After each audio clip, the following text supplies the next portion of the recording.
Welcome back to another edition of Live from Redhook here at the Function House. Mike Gentile, along here with Anthony Vitale. Tonight we're going to welcome to the show Beatbreaker. What's up, man? Once again, he's back. We got a 1,000-watt bulb blasting on his head, so he's going to get a suntan. So we're going to do a shot, right? We're going to do a shot with him. We're going to welcome him to Redhook. Thank you for having me. First time in Redhook. Amazing place. Thank you. Salud. That's not really a shot, it's water. Yeah, right. So what's up, man? Talk to us. How you been? Where do I start? Where are you from? Let's start there. I am born and raised in Manhattan and moved to Jersey. For tax purposes? Yeah. But, born and raised in Manhattan. I moved around like age 11 to Jersey. What part of Jersey? Fair Lawn at first with my mom, and then now I live in Linden. Okay. So, yeah. So where do you rep? Is it Manhattan or Jersey? In the beginning it was Jersey, but now I moved to New York. Our Beatbreakers from New York. Yeah. So you're still living in Jersey though, or? Right now living in Jersey. Yeah. Okay. So how did you get into this whole DJ game? What year was it? How long you been DJing for? It was around like 2005, 2006. I'm 27 now, so I started around like 18 doing mashups, but 21 in the club. So for a couple years you weren't DJing, you were just making mashups. Yeah. So what made you like want to start doing mashups? A close friend of mine, back then I had a PC, so there was no iTunes on PC to listen to music. Right. So he had this program called Virtual DJ. I remember. I never told anyone this, but let me tell you guys. It's all coming out. See the shot. Little truth serum. So he's just fucking around with like the flanger and shit and like going song to song, and I'm like, what is this? And he's like, come fuck around with it. He's like, I'm gonna be the next Tiesto. And I was like, what? So then he leaves and he installed a program on my computer. So then I'm just going through songs and I'm putting a song into another song. And I'm like, yo, this is sick. And I don't clearly remember how I really made mashups, but I was slowly downloading like acapellas and instrumentals and putting them together. And legally you were downloading them, right? Yeah. No. So wait, so Serato was out at the time. When did you finally get on Serato? I don't remember Serato being out, but a couple years into that, I had no money at this point. But me and my friend, who also wanted to be a DJ, I don't know why, but I was like, yo, let's buy equipment together. So he had most of the money. So he had it at his grandma's house. And we bought 2 records. It was the Club Bangers, like the Party Breaks. Yep. We bought the same records, and I was just putting them on beat together or whatever. A week later, we heard about Serato. We're like, yo, we need to get this.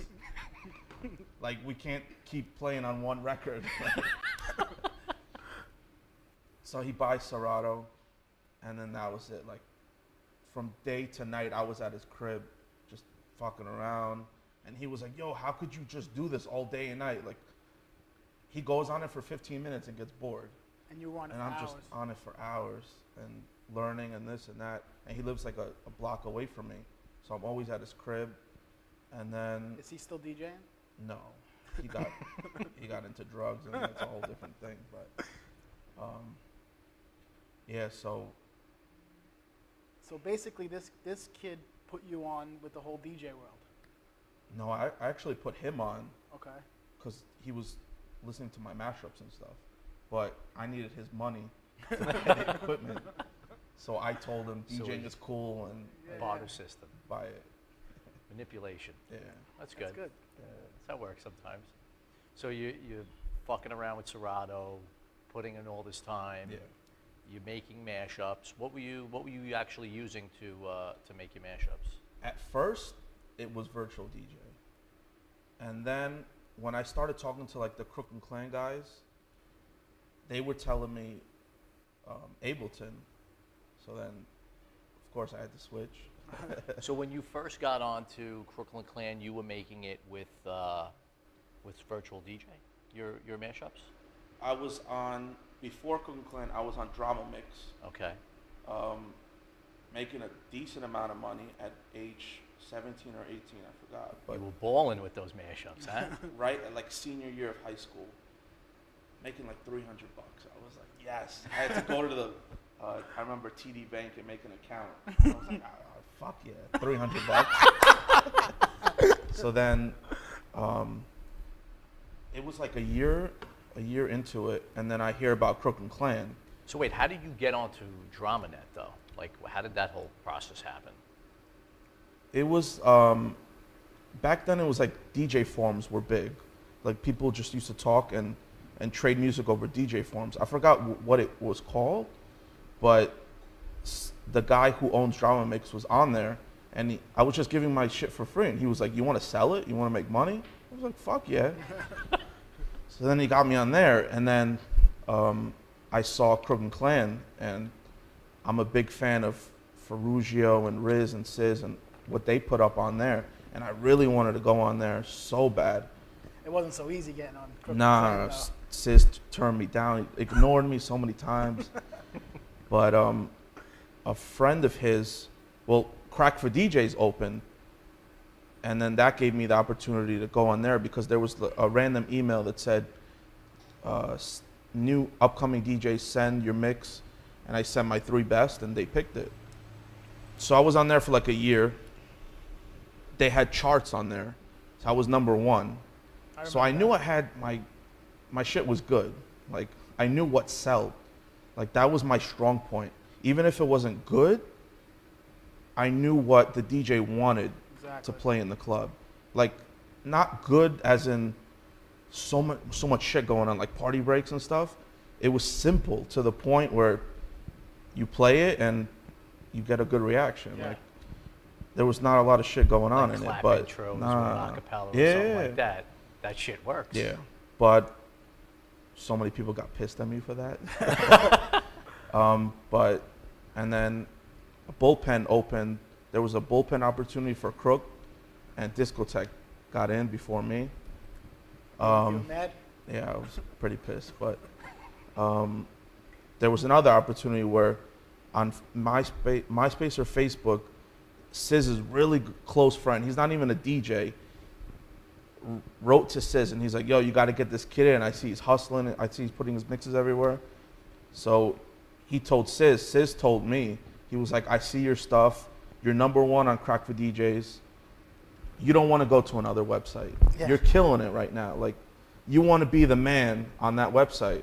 I thought about it for like a week, and I was like, no, I want to be on Crook. Like, I want to be better. Like, you know, Yeah. I want to be part of Crooklyn Clan. So then he goes, Crooklyn Clan was popping. oh man. Yeah. He goes, are you sure? I was like, yeah. He puts me on.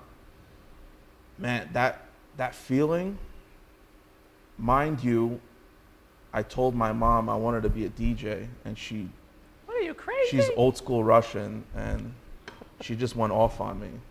So what I had to do after high school, I didn't tell her I was making money off mashups or nothing. I had to go to heating and air conditioning school. And we paid for it and everything. So I'm in there, and every morning when I uploaded my mashups on Crook, I used to sneak into the office's computer, And check out the president there, and like check like if it's selling, like I refresh every 15 minutes. He's like, what are you doing? I'm like, log out. But So I guess they're extremely happy that they put you on. oh man, that first couple years, they looked at me and like a lot of haters, but a lot of love from there. Mostly love. Like I feel like I brought something new to that website. It was so stuck on mashups. Like everyone was doing the same shit, just acapella over instrumental or a big party break. Right. So I went in there and I saw something going on in blogs. I was really big on blogs, downloading my music on illegal blogs and shit. But bootlegs were huge in Europe and stuff. Yeah. All these European DJs. So I brought that to Crook. And once they saw that, that exploded like a popular song into a big, like, unknown Dutch beat. Yeah. And they were like, a lot of DJs was like, "Oh, that's so easy to do," and I'm like, "Why didn't you do it? Like you're playing it now. Why didn't you do it yourself?" So you were doing your homework. Yeah. Yeah. And I just took the risk of putting it up. I knew I was gonna get in trouble and shit. Like, oh, dude, Chucky called Riz and all these big DJs, and they were like, "Yo, what the fuck is he doing? He's just selling my mix." Like, they thought it was just, I'm not doing nothing to it and selling it. But at the end of the day, Dutch wasn't big in the US back then, like 2007-ish. And I remember putting Pon de Floor, remember that record? Yeah, Major Lazer? Yeah. Putting it with a Fat Man Scoop acapella, just little acapella, sprinkling it over for the Americans, and it made it out. boom, dude, it sold like 2,000 copies. So that's how you got the Rolls Royce. Right? But so much hate behind that with the DJs that didn't think of it first. Yeah, you gotta expect that though. So did they come? I did didn't they ex- finally I- come around? Some of them, but at such a young age, all that hate on me, it got to me. Like, I was like, why is everyone hating me? Like, I'm just trying to make money and trying to. Yeah. It works, you know what I'm saying? Yeah. But So when did you know, like, just to say, fuck all oh, these Sis haters? used to call me all the time. He was like, "Fuck these haters, we're making money." Yeah. I love him to death, but Siz's phone calls are great. Yeah, right? I can stay amazing. on the phone with him for 3 Yeah. hours. So when did you finally like give in the air conditioning stuff, or are you still doing the air conditioning No. stuff on the side? actually, I was always listening to music. They almost kicked me out for this. I was in the back room listening to music, writing down what my next mashup's gonna be. And then you gotta be part of the cool kids to get this cheat sheet. I just cheated my way through HVAC. I got the certificates and everything. That's great. It's something But to fall back on. You call me to do something, I have no clue what to do. That's the worst thing, though. That's the worst. Like, now every person that comes to my house for air conditioning, I question them. Like, where did you go to school? I wish you could have talked to the guy who did the air Yo, conditions. it's so easy to just pass these classes. Teacher doesn't give a shit what you're doing. I'm writing down all the answers in front of him. And he's like, "Oh, I don't care. He's paying for this school. I'm getting paid, whatever." But so when you first started making these mashups, did you know that one day it would like take over your life and you'd be traveling around the world playing them? you know when it first hit me? Let's rewind a second, because I want to give a big shout out to when I first started DJing. At 21, a club called DNA in Queens. You heard of it? Yeah, I remember that place. So my cousin, DJ Lil C, who's currently on K2 right now, but he's been on there for years. I was always a big fan of his, and you all right? You're choking? All right. So I always used to listen to K2. My mom used to always be a fan of his and call in and be like, "Can you shout us out?" When I was always in the car with him. But our families never like got along. I don't know, for some reason, but I never saw him for so long, and it was always this fan thing between us. Yeah. So I was like, "Yo, he DJs too, and I'm making these mashups, and maybe he could help me in my career." Of course, he's a radio DJ. Yeah. So before then, I hit him up on MySpace when it was MySpace, and I was like, "Yo, how do I become a DJ?" And he's amazing. Like, he gave me the best advice: buy 2 turntables and a mixer and learn. Like, and Just that's what I jump did. in. But fast forward, he gave me the opportunity to DJ at DNA my first time. He saw that I was blowing up like on the internet. So he was like, "All right, let's go DJ at DNA. You'll open for me."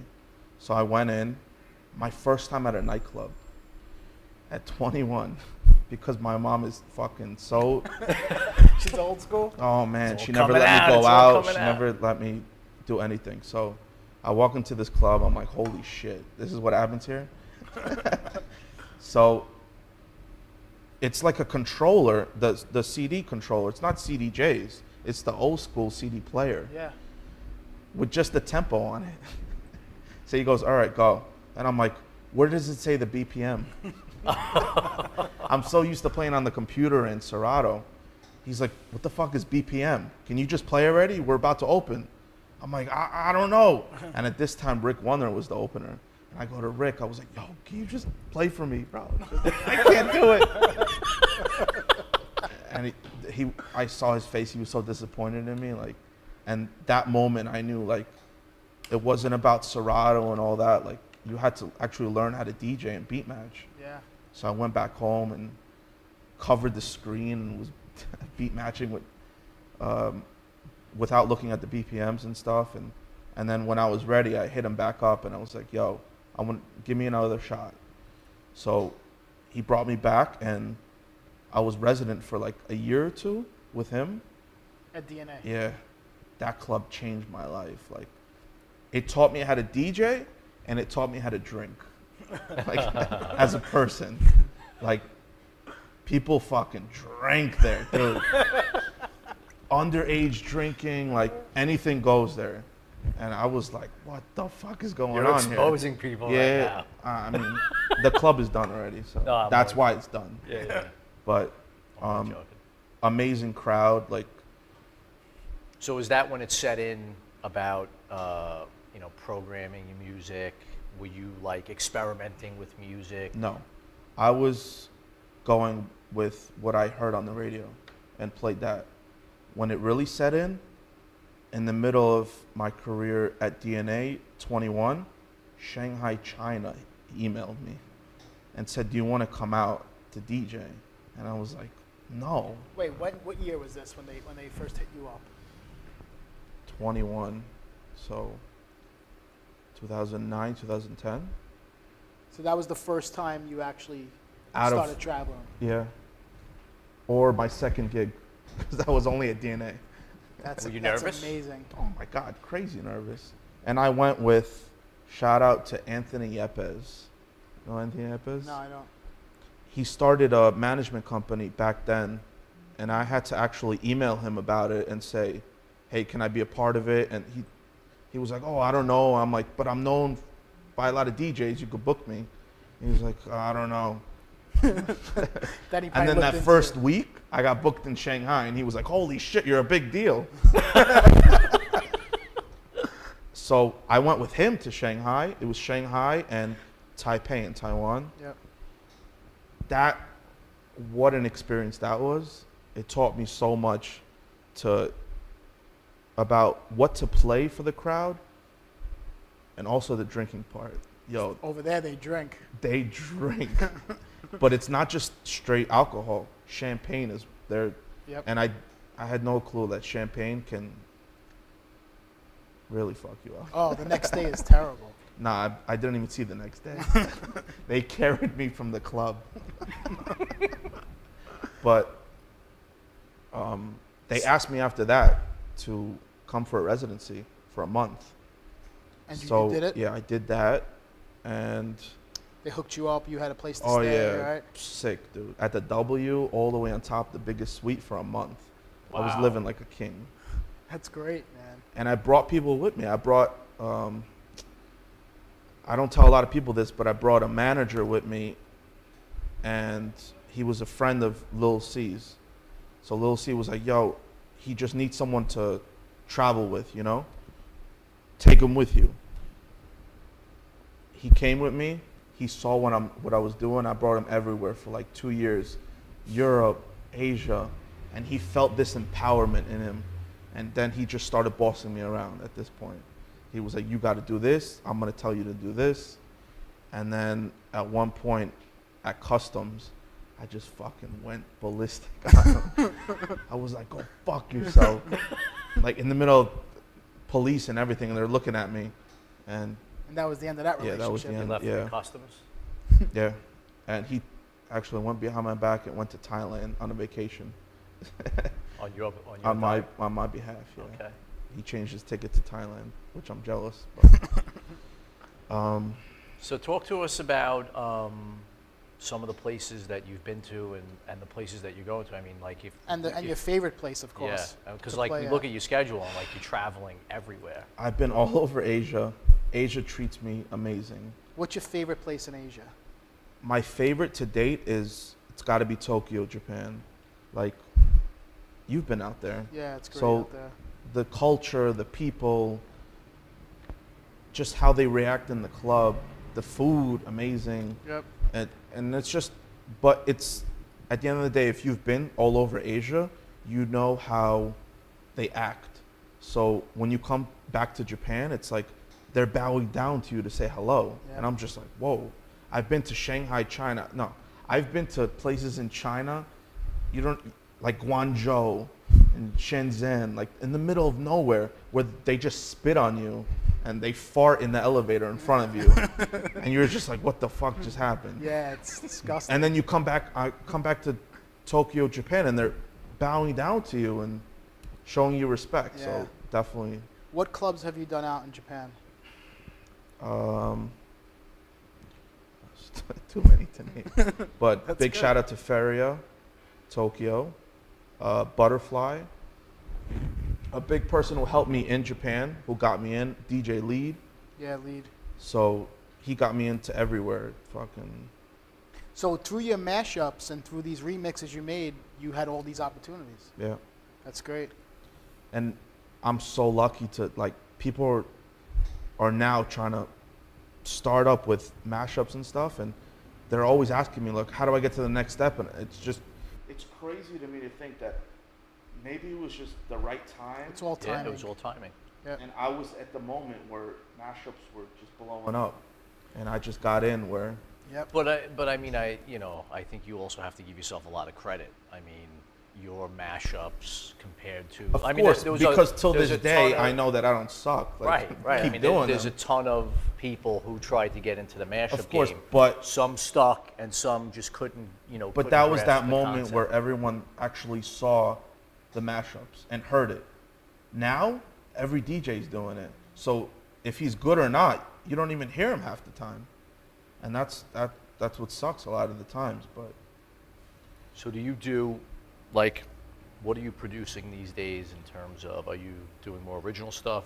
originals, I'm just not a big fan of originals. Just takes a lot of time, and I've done like 2 or 3, but I just love bootlegs and I don't know, just making shit for the club. Yep. You know what I'm saying? Well, making that's your edits thing. for the So club. you have, Yeah. you go with what you work with, Yeah. So. I mean, eventually, I know that's where it's going. So eventually, I'll go that route. But So what about DJs? What are some DJs that you watch or follow or look up to? Or I watch a lot of DJs actually, like everyone, fucking Vice, Conflict. Like the thing I tell a lot of DJs is you got to study DJs to be a good DJ. I study so many DJs. It's not even funny. Like I'll be on the computer till like 5 a.m. just watching YouTube videos and what they're doing, Instagram, a lot of stuff. Like, So who's your favorite DJ? it's hard to say favorite, but an inspiration is Vice, and he actually plays a lot of my stuff. And one of the interviews was, he told the interview that he plays most of my edits, and he shouted me out in there, I was like, whoa. That's great. yeah, But the thing that I love the most, not even how he plays or anything, his humbleness. When every gig I go to of his, he'll tell his road manager, yo, let him in. Like, into the booth, and there's no room in the booth. Like, no matter what, show love. And I always thought to be that cocky DJ, you know what I'm saying?